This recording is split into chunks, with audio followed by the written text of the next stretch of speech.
Hey guys, আমি নবীন। কেমন আছো সবাই? আশা করি ভালো আছো। প্রথম এপিসোড যারা দেখো নাই তারা এই ভিডিও ডেসক্রিপশন বক্স চেক করতে পারো অথবা আমাদের প্লে লিস্ট চেক করতে পারো। যাই হোক, বেশি কথা না বলে মূল স্টোরিতে চলে যাই।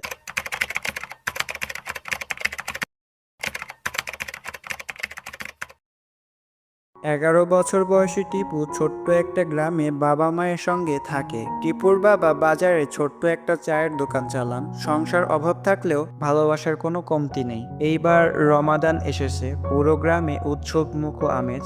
বাজারে খেজুর, মুড়ি আর ইফতারের যাবতীয় খাবারের জন্য দোকান বসেছে। গ্রামের মসজিদে তারাবি নামাজের জন্য লোকজন ভিড় করছে। আমাদের টিপু এবার প্রথমবারের মতো পুরো রমাদানে রোজা রাখার সিদ্ধান্ত নিয়েছে। সে প্রতিদিন বাবা মায়ের সঙ্গে ইফতার খাবে, তারাবির নামাজ পড়বে। এটাই এই রমাদানে তার নিয়ত ছিল। সেহরি খাওয়ার সময় হলো, মা ডাক দিলেন। এরপর তার মা বলে, টিপু ওঠো বাবা, সেহরি খেয়ে নাও। তারপর টিপু ঘুম ভাঙা চোখে উঠে এসে দেখে টেবিলে আছে শুকনো রুটি। টিপু বুঝতে পেরেছিল হয়তো কিছু নেই, এজন্যই মা শুকনো রুটি করেছে। তারপর টিপু কোনো কিছু না বলেই বাবা মায়ের সঙ্গে সেহরি খাওয়া শেষ করলো। এরপর নামাজ পড়তে চলে গেল।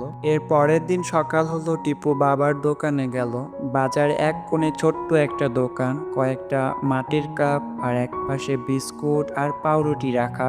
বাবা বলেন, টিপু আমাকে বাজারে যেতে হবে, ঘরে তো কিছুই নেই। এই গরমে দোকানে বসতে পারবি তো? আর ভুল করে কিছু খেয়ে নিস না যেন, তাহলে কিন্তু তোর রোজা ভেঙে যাবে। টিপু একটু মুচকি হেসে বলল, বাবা রোজা হচ্ছে ধৈর্যের পরীক্ষা, আমি পারবো, সমস্যা নেই। এখন তোমরা হয়তো আমাকে বলবা, ভাইয়া এখন যদি রোজার মাস হয়েই থাকে তাহলে চা কেন বিক্রি হচ্ছে?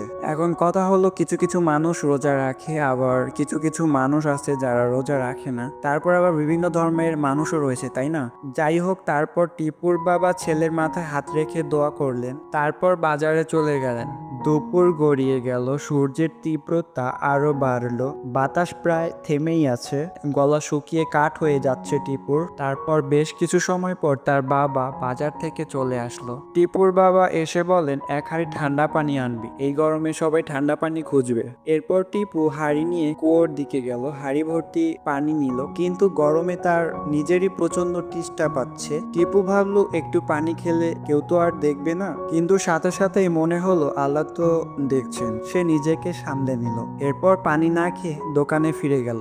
বিকেলে টিপু দোকান থেকে ফিরে এসে দেখে মা ইফতারের জন্য শরবত, মুড়ি সাথে কিছু খেজুর রেখেছেন। পাশের বাড়ি থেকে বিরিয়ানির সুগন্ধ আসছিল, কিন্তু তাদের ঘরে সে ব্যবস্থা নেই। তবুও তার মা খুশি মনে ইফতার সাজাচ্ছিলেন। টিপুর বাবা দোকান বন্ধ করে বাড়ি ফিরলেন, হাতে 2টা আপেল আর এক বোতল শরবত। তাই দেখে টিপুর মা বলেন, তুমি নিজে কিছু খেলে না কেন? বাবা হেসে বলেন, তোমাদের মুখে খাবার থাকলেই আমার খাওয়া হয়ে যায়। টিপুর মায়ের চোখে পানি চলে আসলো, কিন্তু সে কিছুই বলল না। এই রমাদানের শেষের দিকে টিপুর বাবা কিছু টাকা জমিয়ে ছেলের জন্য নতুন পাঞ্জাবি কিনতে চাইলেন। ঈদের আগের দিন বাবা তাকে বাজারে নিয়ে গেল। একটা দোকানে গিয়ে টিপু দামি পাঞ্জাবির দিকে তাকিয়ে রইল।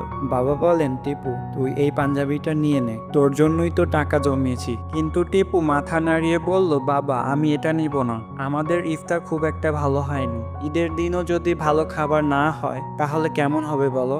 জামা পরবো না, বরং সেই টাকা দিয়ে ভালো খাবার কিনবো। এরপর বাজার থেকে ফিরে টিপুর বাবা টিপুর মাকে সব কথা খুলে বললেন। তারপর টিপুর মা বলে, আমাদের ছোট ছেলেটা সত্যি অনেক বড় হয়ে গেছে। ঈদের দিন সকালবেলা টিপু আর টিপুর বাবা নতুন জামা না পরেই ঈদের নামাজ পড়তে চলে গেল। গ্রামের মসজিদে নামাজ শেষে সবাই একে অপরকে শুভেচ্ছা জানাচ্ছে। ছোটরা বড়দের সালাম করছে। টিপুর বন্ধু আব্দুল্লাহ নতুন ঝকঝকে পাঞ্জাবি পরেছে, গলা রেশমি ওড়না, মুখে আনন্দের হাসি। সে দৌড়ে এসে টিপুর সামনে দাঁড়ালো আর বলল, টিপু তুই নতুন জামা নিলি না কেন? টিপু একটু হাসলো, কিন্তু মুখে একটু লাজুক ভাব নিয়ে বলল, কেন রে আব্দুল্লাহ বলে, ঈদে সবাই নতুন জামা পরেছে, তুই পরিসনি কেন?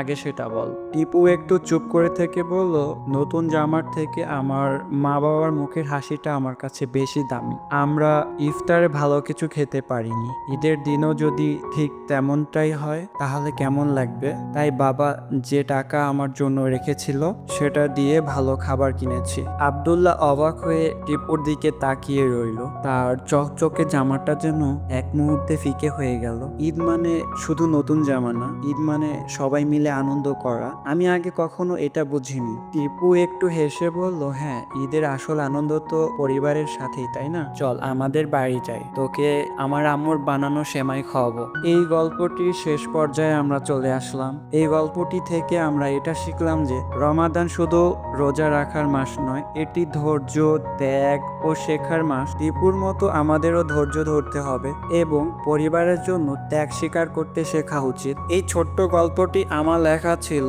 আশা করি তোমাদের ভালো লেগেছে। টিপুর এপিসোডগুলো শুধুমাত্র আমাদের চ্যানেলেই পেয়ে যাবা। আজকের এই ভিডিওটি এই পর্যন্তই। কথা হবে নতুন কোনো ভিডিও নিয়ে। ততক্ষণ তোমরা সবাই ভালো থাকো। আল্লাহ হাফেজ।